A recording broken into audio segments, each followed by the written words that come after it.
Mew crew, welcome back to my channel, and today I've got a few updates for you all, just some bits and pieces from the Pokemon Company and the TCG just to inform you about. There's been a lot going on lately and a lot of updates, so just wanted to share a few things with you all. Okay, so first things first, we do have the Prismatic Evolutions and 151 set having a restock coming in May. Now, normally it takes about 8 to 9 months for restocks to happen, and we're getting them a lot sooner than expected. So it's clear how the market is incredibly saturated right now. Like, there are so many people joining this hobby, there's so mmany people picking up these sets, and let's face it, scalpers gonna scalp, so there's that as well. So as you can see here, we do have that GameStop has relisted free Prismatic Evolution products on their website.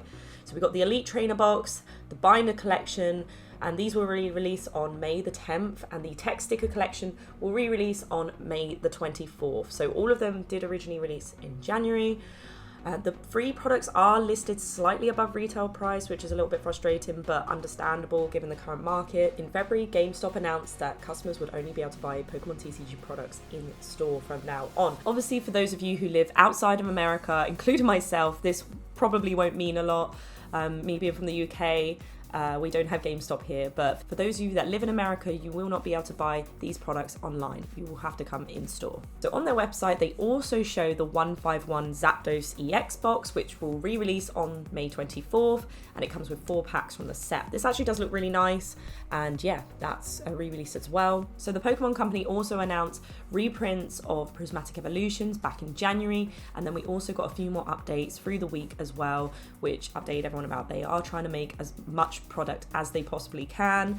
And yeah, this is obviously due to the high demand at the moment, completely got sold out. It's probably one of the highest demanded sets that we've seen. On top of that, we also have the Prismatic Evolutions accessory pouch special collection, which is this one here, which comes this really cute little Eevee pouch, which I think is absolutely adorable. So that is probably going to be in high demand as well. And then we also have the Prismatic Evolutions Super Premium Collection, which will release on the 16th of May. So that is this one here. It's also mentioned here, we did see these cards previously in another video, but it says that an unrevealed Prismatic Evolutions Premium Figure Collection will also release on September 26th. It will also include promos of Espeon and Umbreon EX. So guys, look at this card. This is stunning. I know the Umbreon is going to be highly sought after, but you guys know that Espeon is my favorite evolution, and I love this card.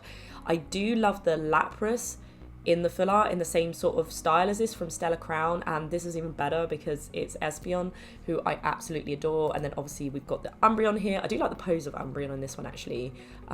Yeah, he is looking swag. So yeah, that's everything on Prismatic Evolutions and the 151. So moving on to the Glory of Team Rocket, which will be part of Destined Rivals, we have got some new cards revealed. So we have the Zamazenta from Glory of Team Rocket, which we do have the regular card here. You know, not that exciting, but we do have the art rare, which I think looks incredible. It's a very moody looking card. Like, I really like the pose here, and I like the Zamazenta's getting a lot of love as well, because I feel like he gets pushed to the sidelines a lot of the time. Zacian is definitely the more popular out of the two legendaries. So the Zamazenta card is also done by the same artist who did this Zacian card here. His name is Takumi Wada, and I think it's really good how they're sort of connecting arts. I love that one's during sort of like the daytime, like midday, and the other one is sort of either sunset or sunrise. I think it's got a really good, you know, polar opposites, but yeah, I think it looks really good. So if we have this one, have a look at this one here, and then look at the difference. Yeah, I think this looks really good, and personally, I feel like this one's got a very Breath of the Wild look to it. The art style, the colours, I don't know, it kind of feels like that, but this one's a bit more menacing, and I really like his snarling pose here.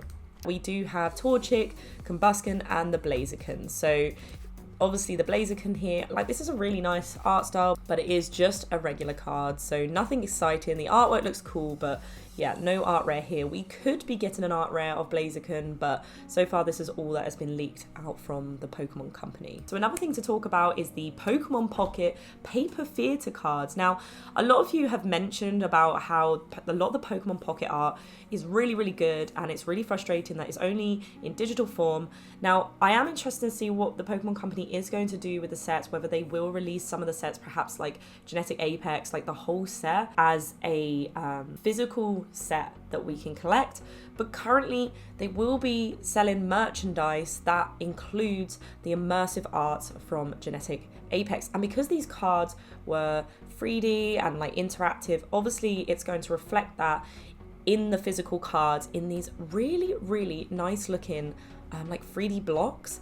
And yeah, it's like layered paper, and yeah, I think this looks really, really cool. I really like this. I feel like this will be a nice little collection, like particularly on the shelf. Hey, my shelf does need a bit of updating, so I would love this on my shelves. The Pikachu one here looks really good. I love this Mewtwo one. I think it's a lot more simplistic than the one on Genetic Apex, but I really love it. I think the effect looks really cool. Looks like the glass is coming out of the box, so I really like that one. And then we have the Charizard, which personally I feel like this is the weakest of the three because there's just so much detail going on here, and where the paper is kind of like cut out in layers, the Charizard looks a bit like, I don't know, it looks a bit derpy in my opinion. Like the Psyduck down here does look really cool, but yeah, it's still a really cool card. But yeah, I love the Mewtwo, and the Pikachu is pretty cute as well. So yeah, just an extra thing there. So there'll also be a little bag here that will have the Pikachu immersive card, which I think looks really cute. And we've also got these key rings I think look really, really good.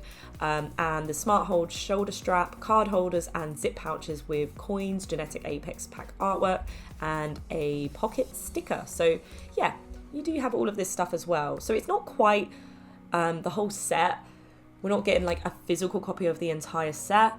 But, you know, maybe them releasing this might be an indicator that we could potentially get something on the cards, no pun intended, including the Pokemon Pocket sets that have been released. But probably Genetic Apex, since this is, you know, it's the first set, it's iconic. And yeah, that would be really cool. It's got some really nice artworks in there. So the final thing that I want to talk about that's really just recently been announced is the Inferno X set that's been trademarked. So we have here that a new trademark for Inferno X has been filed by Pokemon. It's under the same terms as trademarks used for set names in the past. So we usually discover trademarks around 6 to 9 months before the set releases, so we can see this in October or November based on the current release schedule. So as we know, there's quite a few sets coming up that we already know about that are featuring the Mega Revolutions. So we do have earlier ones in the year for that one. We have the Mega Lucario that was announced, and the Mega Gardevoir. So Inferno X is another set that likely will have the Mega Revolutions, but will come out later in the year. So currently the Japanese TCG lineup is, we've got April 18th, the Glory of Team Rocket, which is highly awaited. We've only got a couple of weeks now to go before we get that one. May is usually a quiet month for the Japanese TCG. There's nothing coming out in May. We didn't have anything in 23 and 24, and same again for this year. June the 6th, we have Black Bolt and White Flare, which will obviously be the 5th generation set. And we've got in August the Mega Brave and Mega Symphonia, which is the Mega Lucario and the Mega Gardevoir. September 5th, we have the 2 pre-constructed decks named Starter Set Mega Gengar EX and Starter Set Mega Diancie EX. And then October potentially is when Inferno X will come out. But this is all speculation, but it's likely it will come out around this time. So there's currently lots to look forward. It's very busy in the Pokemon TCG world right now.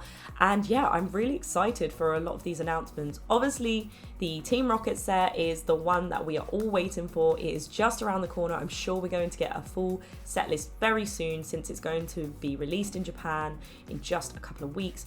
We will probably get a few more trickles coming in, but currently this is everything that we've got on the Team Rocket set. It's been very, very quiet, and it feels like the build up and the tension is really keeping us on edge. Let me know what you think of these updates in the comments, and don't forget to hit the like button if you enjoyed this video, and hit subscribe if you haven't done so already and you're enjoying my content, and I will see you in the next video.